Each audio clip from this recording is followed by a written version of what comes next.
Jadi gini Mbak, sekarang persyaratan itu yang menunjukkan paspor sampean itu yang masih berlaku itu di poin ke-8. Oh, Nah, sekarang poin 1 sampai 10 sampean sudah selesai apa belum? udah tak masukin. Oke, sebentar. Kalau sudah 1 sampai 10 di situ, poin yang ke-8 sampean kasih tulisan.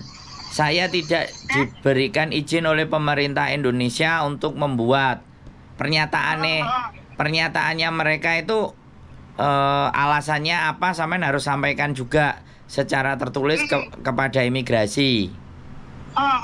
Itu nulis surat ke imigrasi ya? Ya, jadi sampean tanya sampean pas waktu tidak diberikan paspor itu usahakan sampean rekam, terus sampean tanya, "Bapak atas nama siapa?" gitu. Jadi kalau Bapak tidak memberikan izin surat saya menginformasikan ke bagian imigrasi Hong Kong bahwa Staff Officer of Konsulat Republik Indonesia atas nama ini tidak memberikan izin saya untuk mendapatkan paspor. Bisa dipahami nggak? Jadi komplit. Jadi artinya ketika sampean nggak bisa dan nggak dikasih izin, sampean tahu siapa petugasnya yang nggak ngasih izin. Oke. Jadi sampean tanya sekali lagi, datang lagi. Kalau hari ini mau datang lagi, sampean tanya, "Bapak atas nama siapa?" Kayak gitu. Terus setelah sampean bilang ke aduan di bagian bawah, di belakangnya satpam. Nanti sampean akan ditanya aduannya apa. Nah, kalau sampean surat-suratnya yang komplit yang diajukan ke imigrasi, sampean bawa juga ke KJRI. Oh, begitu. Juga ke KJRI ya? Kalau ada kopinya. Jadi sampean itu menunjukkan saya sudah melengkapi berkas ini ke ke imigrasi Hong Kong. Ini kopinya saya bawa semuanya karena aslinya masuk ke sana gitu loh. Ngerti nggak? Oke. Jadi biar mereka itu benar-benar tahu bahwa prosesnya sampean itu tinggal satu angka saja yang nomor 8. Data pribadi sampean secara paspor. Terus kalau sampean punya rekamannya, stafnya yang menolak di atas, itu sampean bisa laporkan juga ke pengaduan. Saya tadi ke atas nama Bapak ini.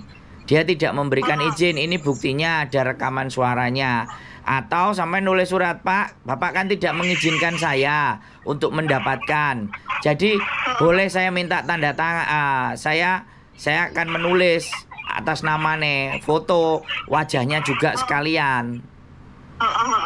Gimana caranya? Sembunyi-sembunyi atau bagaimana?" Jadi sampean benar-benar valid ketika mereka itu tidak memberikan pelayanan buat sampean gitu loh. Ya, terus ngadunya juga ke pengaduan bawah. Jadi serangannya kita benturkan mereka di bagian atas pengurusan paspor dan di bagian bawah. Sedangkan saya jelas ini saya mau melengkapi surat ini gitu loh. Artinya gini loh, ini kan masih pengajuan.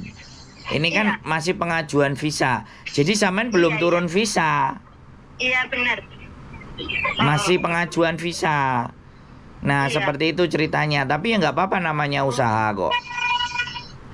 Tapi kan dia nulis di balik belakangnya itu dia nulis bahwa mana yang belum ada data dari atas, tolong disampaikan, tolong tulis secara tulisan. Nah itu yang sampean tadi itu saya baca di bagian belakang gini, pernyataannya imigrasi ini bahwa mohon nyatakan secara tertulis jika salah satu dokumen yang ditandai di atas tidak dapat diberikan. Nah itu di nomor 10.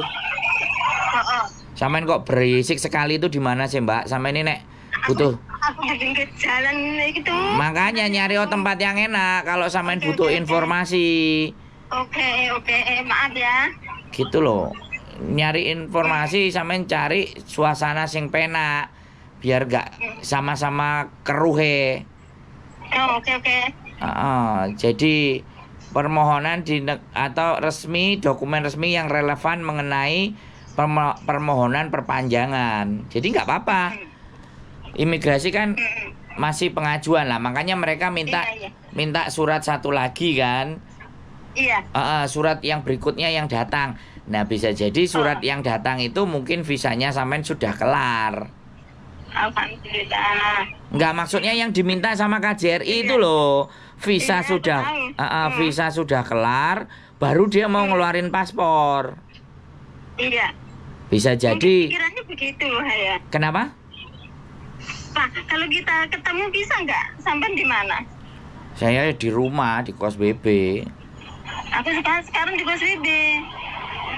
Terus ketemu sampean mau ngapain? Ya biar jelas nulisnya itu gimana gitu loh. Tolong bantu Pak. Loh, tinggal nulis aja kok. Oke.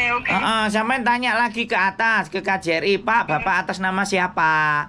Gini loh Mbak, kalau sampean sudah ke KJRI, ke atas nanya, Mbak ini butuh surat satu lagi. Oke, Pak, di klausul nomor 10 ini saya harus menuliskan bahwa dokumen saya tidak bisa sampean keluarkan.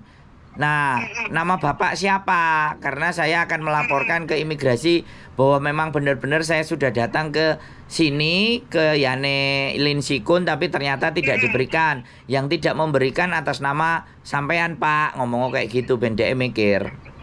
Oke. Nah, terus habis itu datang ke pengaduan di bawah. Oke. Makanya pemahamannya sampean terhadap surat ini loh yang nggak ada. Tak screenshot secara bahasa Indonesianya, tak kasih sampean baca lagi supaya sampean jelas. Oke, terima kasih banyak Pak ya.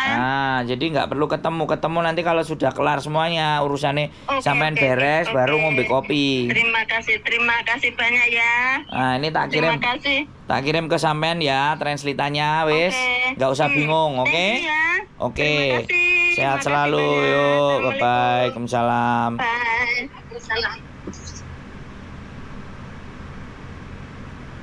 Oke teman-teman, paper ngajuin visa dan dia tidak bisa menerjemahkan, dan pihak KJRI pun juga belum memberikan keterangan kenapa mereka tidak bisa memberikan paspornya. Karena di klausul 8 itu mereka sudah menyatakan bahwa dokumen resmi yang sudah diperpanjang, tapi ya nggak apa-apa. Di klausul 10 dokumen mana yang nggak bisa, yang nggak ada, tolong berikan keterangan secara tertulis. Intinya migrasi itu enak. Ya KJRI pun juga nggak sembarangan mau ngeluarin. Ya nggak tahu saya kebijakan dari mereka. Itu saja dari saya. Keep stay tune my YouTube channel and see you next video. Bye bye.